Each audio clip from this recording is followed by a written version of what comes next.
गुरुर्ब्रह्मा गुरुर्विष्णु गुरुर्देवो महेश्वरः।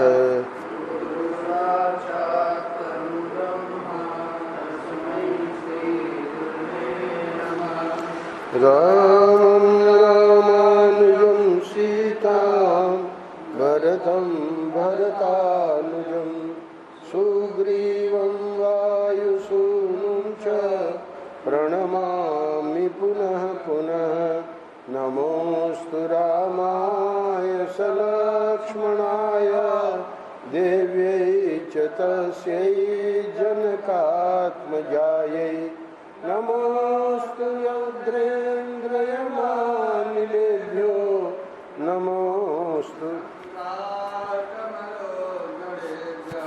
नारायण नारायण नारायण नारायण। वाल्मीकि रामायण सुंदरकांड आज 53वां अध्याय प्रारंभ करेंगे।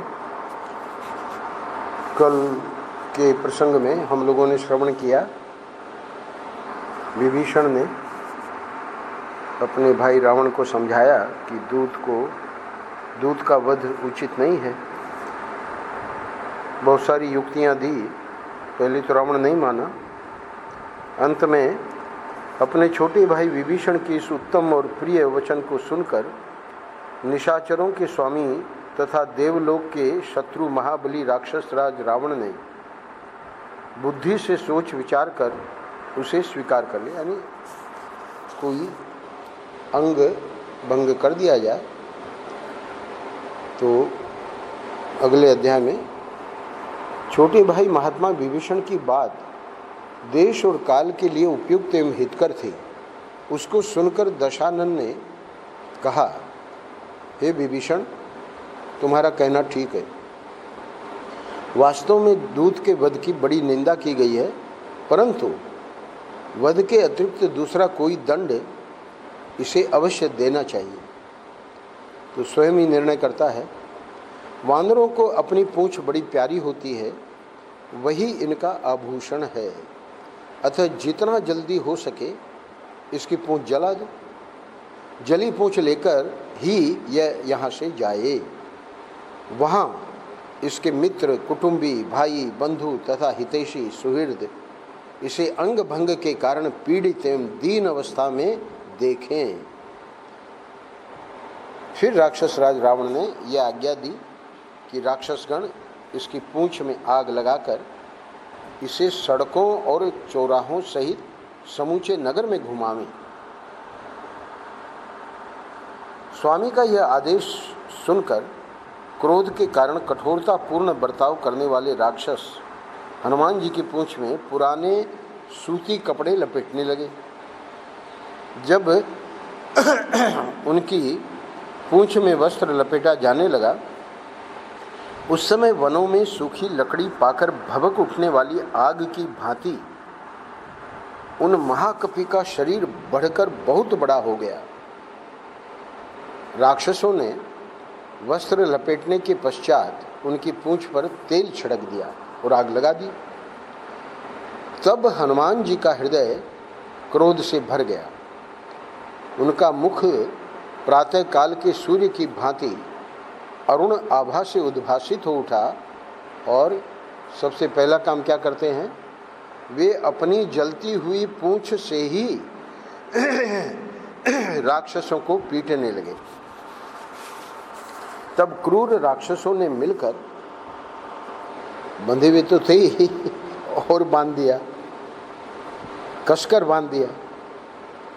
यह देख स्त्रियों, बालकों और वृद्धों सहित समस्त निशाचर बड़े प्रसन्न हुए कि सब लोग तमाशा देखना चाह रहे थे।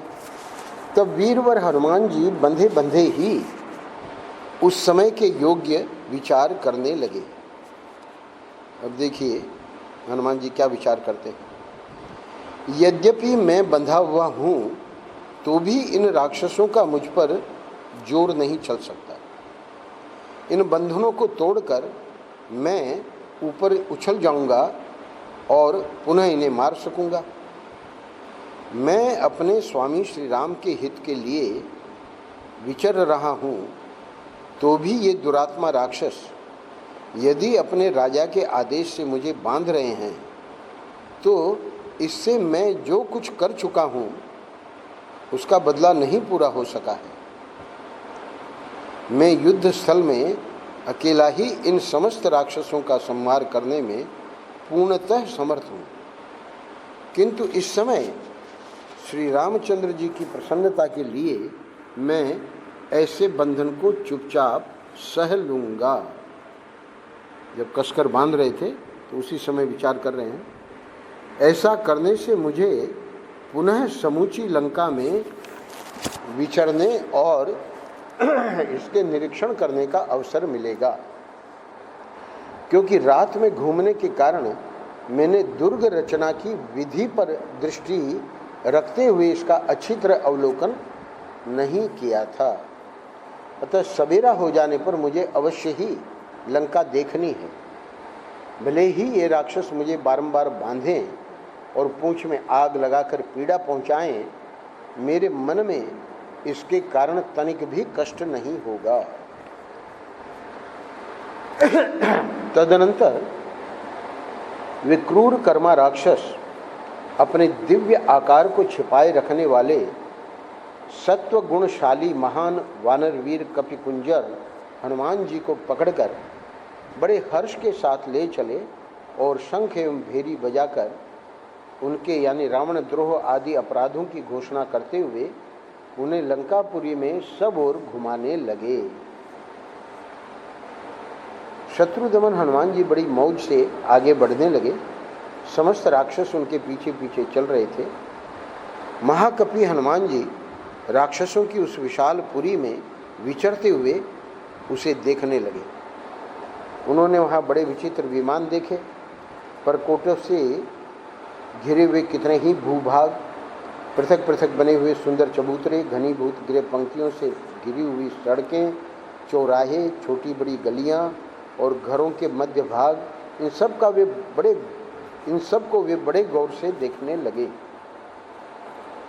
सब राक्षस उन्हें चौराहों पर, चार खंभे वाले मंडपों में तथा सड़कों पर घुमाने और जासूस कहकर उनका परिचय देने लगे।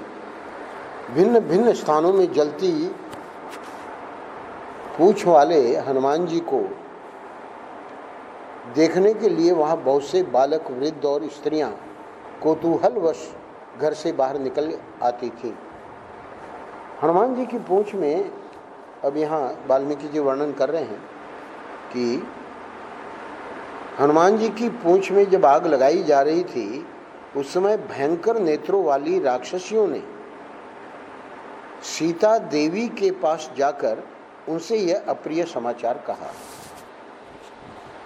हे सीते, क्या कहा? हे सीते, जिस लाल मुंह वाले बंदर ने तुम्हारे साथ बातचीत की थी, उसकी पूंछ में आग लगाकर उसे सारे नगर में घुमाया जा रहा है।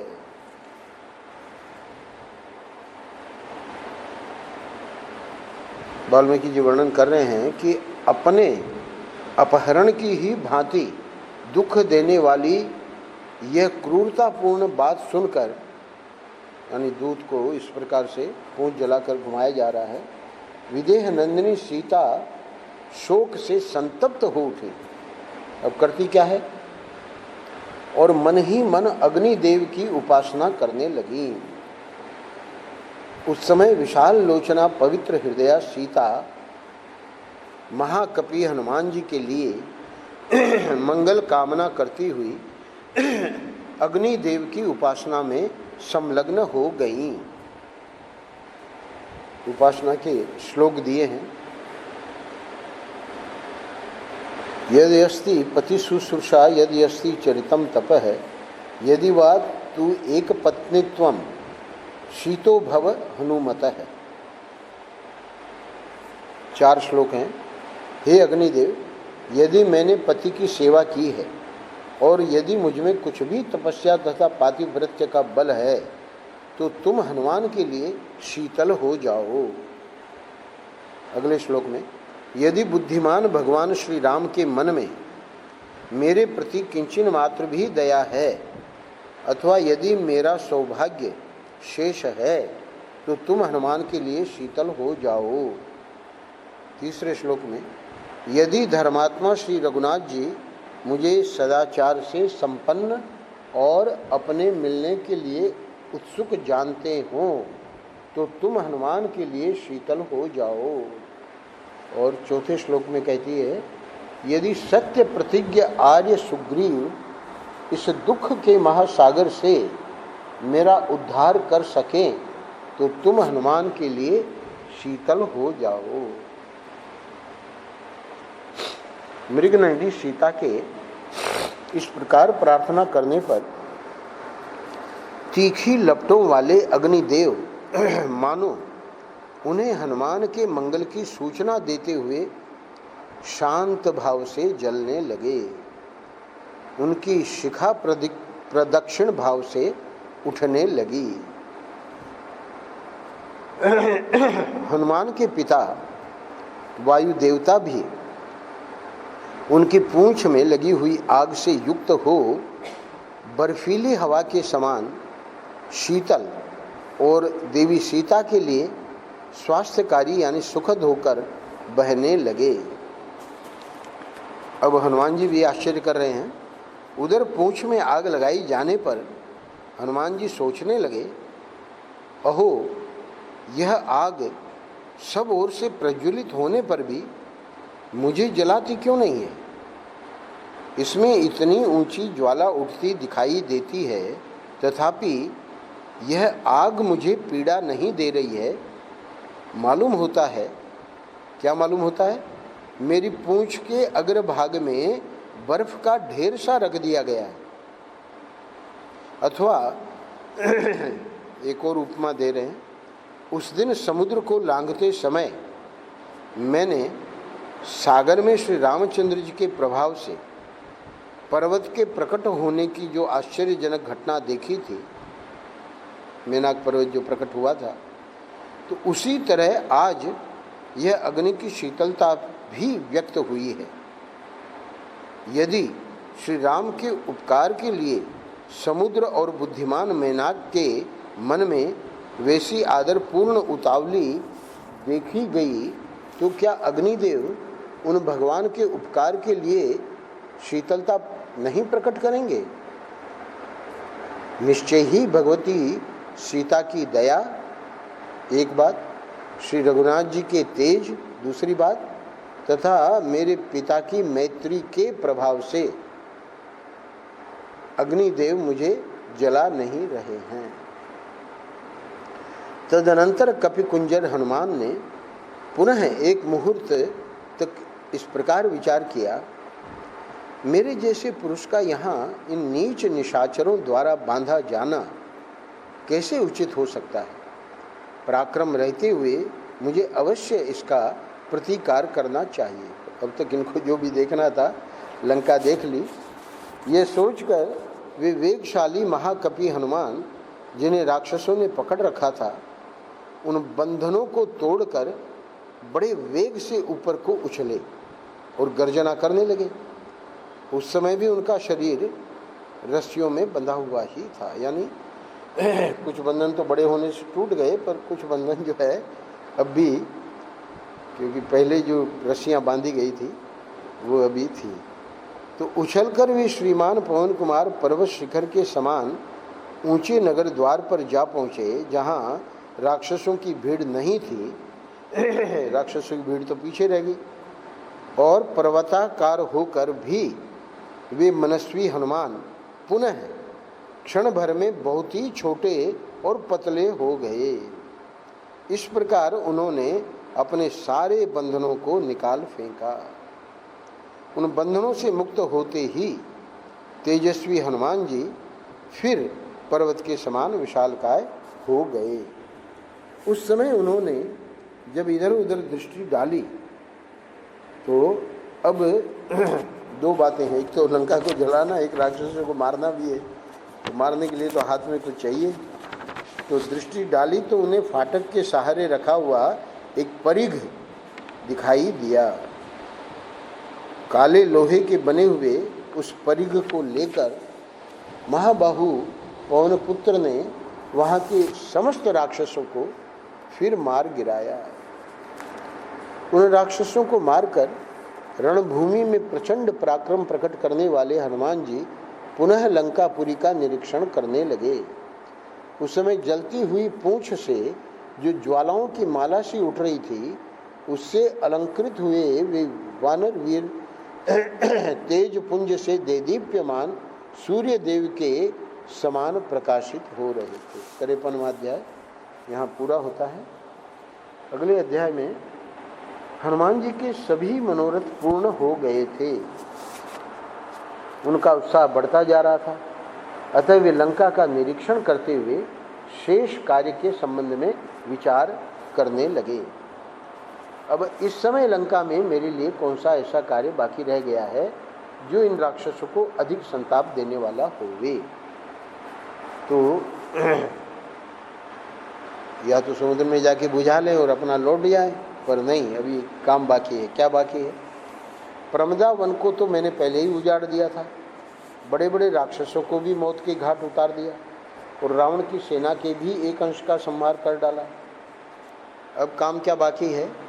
ये जो दुर्ग है, लंका रूपी दुर्ग, इसका विध्वंस करना शेष रह गया है। दुर्ग का विनाश हो जाने पर मेरे द्वारा समुद्र लंघन आदि कर्म के लिए किया गया प्रयास सुखद एवं सफल होगा। मैंने सीता जी की खोज के लिए जो परिश्रम किया है, वह थोड़े से ही प्रयत्न द्वारा सिद्ध होने वाले लंका दहन से सफल हो जाएगा। मेरी पूंछ में जो ये अग्निदेव देदीप्यमान हो रहे हैं, इन्हें अब अग्निदेव को आहुति चाहिए, तो इन्हें इन श्रेष्ठ गृहों की आहुति देकर, जो भी घर वहाँ दिखाई दे रहे थे, इनकी आहुति देकर तृप्त करना न्याय संगत जान पड़ता है। ऐसा सोचकर जलती हुई पूंछ के कारण बिजली सहित मेघ की भांति शोभा पाने वाले कपिश्रेष्ठ हनुमान जी लंका के महलों पर घूमने लगे। वे वानर वीर राक्षसों के एक घर से दूसरे घर पर पहुंचकर उद्यानों और राजभवनों को देखते हुए निर्भय होकर विचरने लगे। और वहाँ पूरी लिस्ट दी है। घूमते घूमते वायु के समान बलवान और महान वेगशाली हनुमान उछलकर प्रहस्त के महल पर जा पहुँचे और उसमें आग लगाकर दूसरे घर पर कूद पड़े। वो घर किसका था? महापार्श्व। पराक्रमी हनुमान ने उसमें भी कालाग्नि की लपटों के समान प्रज्वलित होने वाली आग फैला दी। तत्पश्चात वे महातेजस्वी महाकपि क्रमशः वज्रदंष्ट्र, शुक और बुद्धिमान सारण के घरों पर कूदे और उनमें आग लगाकर आगे बढ़ गए। इसके बाद वानर यूथपति हनुमान ने इंद्र विजयी मेघनाद का घर जलाया, फिर वो जो जम्बूमाली जिसको मार डाला था उसका घर जलाया और सुमाली के घरों को फूंक दिया। अब अगले 4 श्लोकों में 20 राक्षसों के नाम दिए हैं जो मुख्य मुख्य थे। उनके घरों में जा जाकर उन्होंने आग लगाई। रश्मि केतु, सूर्य शत्रु, हर्षकर्ण, दंष्ट्र, रोमश, रणोन्मत्त मत्त, ध्वजग्रीव, भयानक विद्युत जिह्व, हस्तिमुख, कराल, विशाल, क्षोणिताक्ष, कुंभकर्ण, मकराक्ष, नरांतक, कुंभ, दुरात्मा, निकुंभ, यज्ञ शत्रु और ब्रह्म शत्रु। उस समय महातेजस्वी कपिश्रेष्ठ हनुमान ने केवल विभीषण का घर छोड़कर अन्य सब घरों में क्रमशः पहुंचकर उन सब में आग लगा दी। महायशस्वी कवि कुंजर पवन कुमार ने विभिन्न बहुमूल्य भवनों में जा जाकर समृद्धिशाली राक्षसों के घरों की सारी संपत्ति जलाकर भस्म कर डाली। सबके घरों को लांघते हुए शोभाशाली पराक्रमी हनुमान राक्षसराज रावण के महल पर जा पहुँचे। वही लंका के सब महलों में श्रेष्ठ भांति भांति के रत्नों से विभूषित, मेरु पर्वत के समान ऊंचा और नाना प्रकार के मांगलिक उत्सवों से सुशोभित था। अपनी पूंछ के अग्रभाग में प्रतिष्ठित हुई प्रज्वलित अग्नि को उस महल में छोड़कर वीरवर हनुमान प्रलय काल के मेघ की भांति भयानक गर्जना करने लगे। हवा का सहारा पाकर वह प्रबल आग बड़ी वेग से बढ़ने लगी और कालाग्नि के समान प्रज्वलित हो उठी। वायु उस प्रज्वलित अग्नि को सभी घरों में फैलाने लगी। सोने की खिड़कियों से सुशोभित, मोती और मणियों द्वारा निर्मित तथा रत्नों से विभूषित ऊंचे ऊंचे भवन एवं सतमहले भवन फट फट कर पृथ्वी पर गिरने लगे। वे गिरते हुए भवन पुण्यों का क्षय होने पर आकाश से नीचे गिरने वाले सिद्धों के घरों के समान जान पड़ते थे। उस समय राक्षस अपने अपने घरों को बचाने, उनकी आग बुझाने के लिए इधर उधर दौड़ने लगे। उनका उत्साह जाता रहा और उनकी श्री नष्ट हो गई थी। उन सब का तुमुल आर्तनाद चारों ओर गूंजने लगा। वे कहते थे, हाय, ये वानर के रूप में साक्षात अग्नि देवता ही आ पहुंचा है। कितनी ही स्त्रियां गोद में बच्चे लिए सहसा क्रंदन करती हुई नीचे गिर पड़ी। कुछ राक्षसियों के सारे अंग आग की लपेट में आ गए। वे बाल बिखेरे अट्टालिकाओं से नीचे गिर पड़े। गिरते समय वे आकाश में स्थित मेघों से गिरने वाली बिजलियों के समान प्रकाशित होती थी। हनुमान जी ने देखा, जलते हुए घरों से हीरा, मूंगा, नीलम, मोती तथा सोने चांदी आदि विचित्र विचित्र धातुओं की राशि पिघल पिघल कर बही जा रही है। जैसे आग सूखे काठ और तिनकों को जलाने से कभी तृप्त नहीं होती, उसी प्रकार हनुमान बड़े बड़े राक्षसों के वध करने से तनिक भी तृप्त नहीं होते थे और हनुमान जी के मारे हुए राक्षसों को अपनी गोद में धारण करने से इस वसुंधरा का भी जी नहीं भरता था। जैसे भगवान रुद्र ने पूर्व काल में त्रिपुर को दग्ध किया था, उसी प्रकार वेगशाली वानर वीर महात्मा हनुमान जी ने लंकापुरी को जला दिया। तत्पश्चात लंकापुरी के पर्वत शिखर पर आग लगी। वहां अग्निदेव का बड़ा भयानक पराक्रम प्रकट हुआ। वेगशाली हनुमान जी की लगाई हुई वह आग चारों ओर अपने ज्वाला मंडल को फैलाकर बड़े जोर से प्रज्वलित हो उठी। हवा का सहारा पाकर वह आग इतनी बढ़ गई कि उसका रूप प्रलयकालीन अग्नि के समान दिखाई देने लगा। उसकी ऊंची लपटें मानो स्वर्ग लोक का स्पर्श कर रही थी। लंका के भवनों में लगी हुई उस आग की ज्वाला में धूम का नाम भी नहीं था। राक्षसों के शरीर रूपी घी की आहुति पाकर उसकी ज्वालाएं उत्तरोत्तर बढ़ रही थी। समूची लंकापुरी को अपनी लपटों में लपेटकर फैली हुई वह प्रचंड आग करोड़ों सूर्यों के समान प्रज्वलित हो रही थी। मकानों और पर्वतों के फटने आदि से होने वाले नाना प्रकार के धड़ाकों के शब्द बिजली की कड़क को भी मात करते थे। उस समय वह विशाल अग्नि ब्रह्मांड को फोड़ती हुई सी प्रकाशित हो रही थी। वहाँ धरती से आकाश तक फैली हुई अत्यंत बढ़ी चढ़ी आग की प्रभा बड़ी तीखी प्रतीत होती थी। उसकी लपटें टेसू के फूल की भांति लाल दिखाई देती थी। नीचे से जिनका संबंध टूट गया था, वे आकाश में फैली हुई धूम पंक्तियां नील कमल के समान रंग वाले मेघों की भांति प्रकाशित हो रही थी। 35, 36, 37, 38 4 श्लोकों में प्राणियों के समुदाय, गृह और वृक्षों सहित समस्त लंकापुरी को सहसा दग्ध हुए देख बड़े बड़े राक्षस झुंड के झुंड एकत्र हो गए और वे सब के सब परस्पर इस प्रकार कहने लगे, यह देवताओं का राजा वज्रधारी इंद्र अथवा साक्षात यमराज तो नहीं है। वरुण, वायु, रुद्र, अग्नि, सूर्य, कुबेर या चंद्रमा में से तो कोई नहीं है। यह वानर नहीं, साक्षात काल ही है। क्या संपूर्ण जगत के पितामह चतुर्मुख ब्रह्मा जी का प्रचंड कोप ही वानर का रूप धारण करके राक्षसों का संहार करने के लिए यहाँ कहीं उपस्थित तो नहीं हो गया है? अथवा भगवान विष्णु का महान तेज, जो अचिंत्य, अव्यक्त, अनंत और अद्वितीय है, अपनी माया से वानर का शरीर ग्रहण करके राक्षसों के विनाश के लिए तो कहीं इस समय नहीं आ गया है। इस प्रकार घोड़े, हाथी, रथ, पशु, पक्षी, वृक्ष तथा कितने ही राक्षसों सहित लंकापुरी सहसा दग्ध हो गई। वहाँ के निवासी दीन भाव से तुमुल नाद करते हुए फूट फूट कर रोने लगे। वे बोले, हाय रे बप्पा, हाय बेटा, हा स्वामिन, हा मित्र, हा प्राणनाथ, हमारे सब पुण्य नष्ट हो गए। इस तरह भांति भांति से विलाप करते हुए राक्षसों ने बड़ा भयंकर एवं घोर आर्तनाद किया। हनुमान जी के क्रोध बल से अभिभूत हुई लंकापुरी आग की ज्वाला से घिर गई थी। उसके प्रमुख प्रमुख वीर मार डाले गए थे।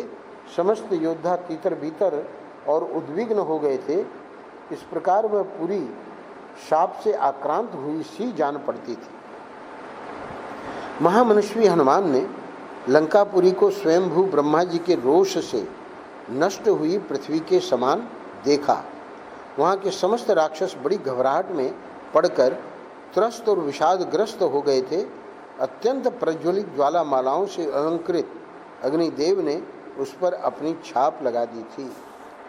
पवन कुमार वानर वीर हनुमान जी उत्तमोत्तम वृक्षों से भरे हुए वन को उजाड़कर युद्ध में बड़े बड़े राक्षसों को मारकर तथा सुंदर महलों से सुशोभित लंकापुरी को जलाकर शांत हो गए। अब यहाँ एक बड़ी विचित्र बात होती है। महात्मा हनुमान बहुत से राक्षसों का वध और बहुसंख्यक वृक्षों से भरे हुए प्रमदा वन का विध्वंस करके निशाचरों के घरों में आग लगाकर मन ही मन श्री रामचंद्र जी का स्मरण करने लगे। तदनंतर संपूर्ण देवताओं ने वानर वीरों में प्रधान महाबलवान, वायु के समान वेगवान, परम बुद्धिमान और वायु देवता के श्रेष्ठ पुत्र हनुमान जी का स्तवन किया। देवता लोग तो स्तवन कर रहे हैं और हनुमान जी क्या विचार करते हैं। उनके इस कार्य में सभी देवता, मुनिवर, गंधर्व, विद्याधर, नाग तथा संपूर्ण महान प्राणी अत्यंत प्रसन्न हुए। उनके उस हर्ष की कहीं तुलना नहीं थी। महातेजस्वी महाकपि पवन कुमार प्रमदा वन को उजाड़कर युद्ध में राक्षसों को मारकर और भयंकर लंकापुरी को जलाकर शोभा पाने लगे। श्रेष्ठ भवनों के विचित्र शिखर पर खड़े हुए वानरराज सिंह हनुमान अपनी जलती पूंछ से उठती हुई ज्वालामालाओं से अलंकृत हो तेज पुंज से देदीप्यमान सूर्य देव के समान प्रकाशित होने लगे। इस प्रकार सारी लंकापुरी को पीड़ा दे वानर शिरोमणि महाकपि हनुमान ने उस समय समुद्र के जल में अपनी पूंछ की आग बुझाई। तत्पश्चात लंकापुरी को दग्ध हुई देख देवता, गंधर्व, सिद्ध और महर्षि बड़े आश्चर्यचकित हुए। 54वां अध्याय आखिरी श्लोक। उस समय वानर श्रेष्ठ महाकपि हनुमान को देख ये कालाग्नि है ऐसा मानकर समस्त प्राणी भय से थर्रा उठे। पर अगले अध्याय में वाल्मीकि जी वर्णन कर रहे हैं सीता जी के लिए हनुमान जी की चिंता और उसका निवारण। जलाने में उनको ये ध्यान ही नहीं रहा। और इस अध्याय में बड़े विस्तार में वाल्मीकि जी बतावेंगे कि मैंने क्या कर डाला। मैंने तो सीता जी को ही जला दिया। तो ये प्रसंग कल आवेगा। पर कैसे क्या सीता जी की रक्षा हुई उसका भी वर्णन। हनुमान जी पुनः सीता जी से मिलकर लौटना 56वें अध्याय में और समुद्र को लांघेंगे। और समुद्र को लांघकर जब पहुंचेंगे तो फिर वो जो सेना थी उसमें फिर जब जाम्बवान पूछेंगे कि क्या क्या तुमने किया, तो करीब करीब 100 श्लोकों से ज़्यादा में पूरा का पूरा वर्णन फिर आवेगा कि हनुमान जी ने क्या क्या किया। नारायण नारायण नारायण नारायण। श्री राम